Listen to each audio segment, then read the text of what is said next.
Buongiorno. Well, this is probably the most common military surplus rifle you can find on the market today. This is a Carcano cavalry carbine with a folding bayonet. It's chambered in 6.5 Carcano, uses the Mannlicher feeding system, and is a pretty robust little rifle, and as loud as all get out. I was visiting my cousin today, and we were talking about this and that, and he gave me this, which I'm going to take off now because this is bloody heavy. This, put my hat on. This is an Italian, whoa, I think it's cast iron. This is an Italian helmet. World War II vintage, I think. It's got one little dent on it, and it's well, it's your typical military helmet of that era. You know, it's not quite a pickle helm, but it's almost the same. It's got the similar ear guards on it. It's bloody heavy. I can see why Italians would end up with a prick in their neck if they were out serving in the army. But anyway, we were chatting about this and that, and he gave me a few things. One thing, now I don't have a rifle to go with this. I have this book. Some years back I picked this book up. This is a signed copy of the biography of the family of Purdy and Sons. Now who's Purdy and Sons? Well, they were a bespoke gun maker. Audley House in London.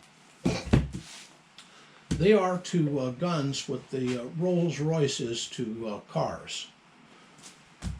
They are to guns what any kind of bespoke, like suits or other things. I mean, if you get a Purdy shotgun, it is always set to your length of pull. They have these shotguns that are adjustable. And they put one of those in your hands with an experienced fellow who looks at you, and he basically fits you to the shotgun.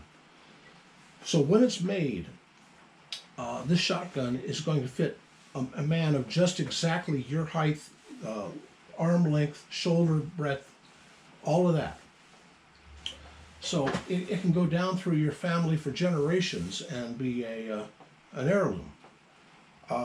It's they're oh, that's what that is. Okay. A Purdy shotgun is very, very expensive.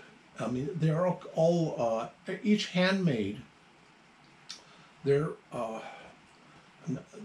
anymore. If you found one on the market, it would be probably one. Oh, this was made for the Duke of something or another, or the Earl of such and such.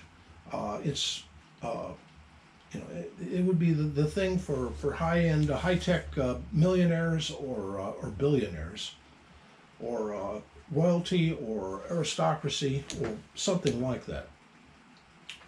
Well, anyway, my cousin's something of a pack rat, hence picking up an Italian army helmet. He's picked up all kinds of things, and you know, he's always very good to me and gives me all kinds of interesting things. Well, today he was telling me that he met this elderly lady, widow lady, and she had inherited a bunch of stuff from her husband, who died 40 some odd years ago, and she'd given away some shotguns to her, I think to her son. And she said shotguns. She didn't say how many, but she said shotguns. Well, she also had this big, I think, mahogany box that had a bunch of shells in it that she didn't give to him. And she ended up giving them to my cousin. And he gave me one of the boxes of shells that was in it. And this is the box. And this is the shell. It's a 12 gauge, what does it say? Number 7 shot, number 12 gauge. There's 25 rounds in here. Does it say what size it is?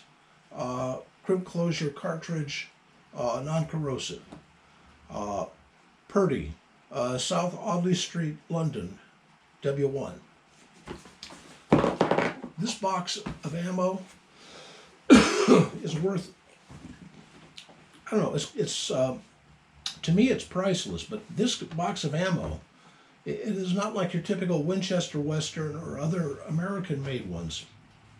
I mean, it's exactly like them, but it's, I mean, there are very few custom bespoke shotgun makers in the world. And this is the custom rounds for one of those custom shotguns. I told my cousin he should have told that lady that that shotgun is probably worth in the mid six figures. They're not cheap. I mean, Charles of England, the king, he's got a Purdy. I know that many other aristocrats in Europe have a Purdy. There are some equivalent Belgian makes, and there's a few in England, Austria. Italy makes a few, but Purdy is probably the grandfather of all custom shotgun makers. And he gave me this box of shells. I'll never ever shoot these. Well, maybe shoot one, but not in a Purdy. Boy, I mean, that box alone is just a collector's item. Sort of like this. I bought this in a used bookstore, and after reading through it, by the way, it even came with a letter. It's signed. Where did I put that letter? Oh, here it is.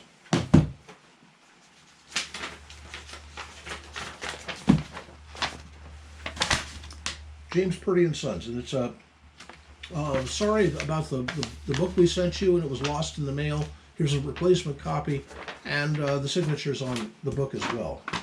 But it's that letterhead on it is just priceless in itself. So I keep this with the book, and the book itself is probably worth something these days. Richard Beaumont is the author, and it has lots of really beautiful pictures of the Purdy family and some of the guns that they've made over the years. Pictures of their main gun room, and some absolutely lovely shots like this one. You see those miniature guns in the picture there? Back in the 1930s, they made the Queen's Dollhouse was what it was called. And basically what it was this, one of those ornate rich people dollhouses where they have ornate everything that in there is to scale, but is all of the things you'd have. And in this case, it's for a Edwardian or Victorian mansion.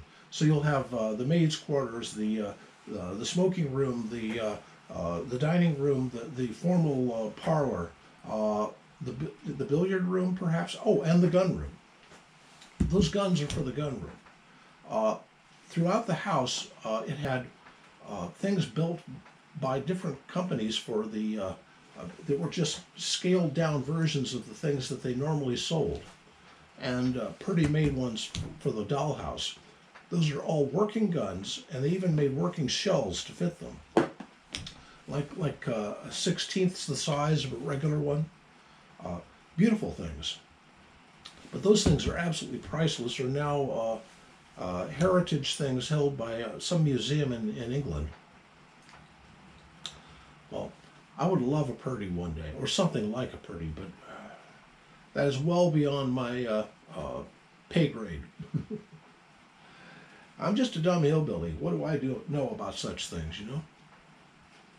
Anyway, I just, thought I'd tell you about Italian rifles and Italian helmets and bespoke English shotguns. Oh, by the way, for all the new subscribers, welcome aboard.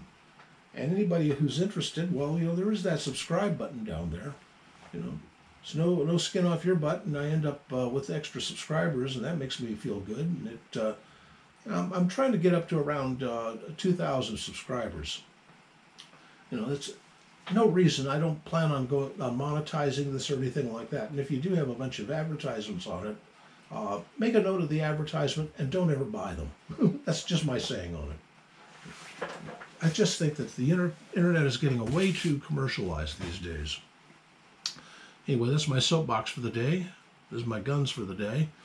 And this is my rant for the day. Arrivederci and happy trails.